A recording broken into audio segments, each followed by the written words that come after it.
بسم اللہ الرحمن الرحیم نحمده ونصلی علی رسولہ الکریم۔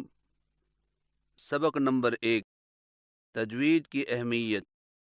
قرآن مجید اللہ رب العزت کی بڑی ہی شان والی کتاب ہے۔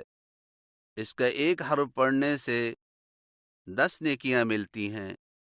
جو قرآن پڑھتے ہوئے اٹکتا ہے اور مشقت کے باوجود پڑھنے کی کوشش میں رہتا ہے تو اسے ہر حرف کے بدلے 20 نیکیاں ملتی ہیں، اور ماہر قرآن کو قیامت کے دن اللہ تعالیٰ کے مقرب فرشتوں کی صف میں کھڑا کیا جائے گا، اور قرآن مجید اپنے پڑھنے والوں کے لیے قیامت کے دن سفارشی بن کر آئے گا۔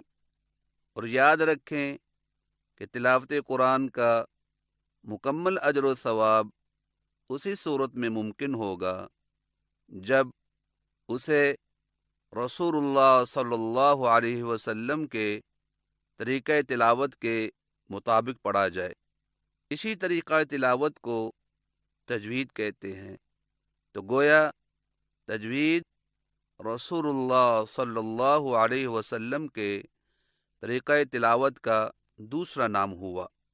اس لیے ہر مسلمان، مرد ہو یا عورت، جو قرآن مجید کو تجوید کے ساتھ پڑھنے کی قدرت رکھتا ہو، اس کے لیے ضروری ہے کہ قرآن مجید کی تلاوت رسول اللہ صلی اللہ علیہ وسلم کے طریقہ تلاوت کے مطابق کرے، ورنہ اس کا پڑھنا آپ صلی اللہ علیہ وسلم کے طریقہ تلاوت کے خلاف ہوگا۔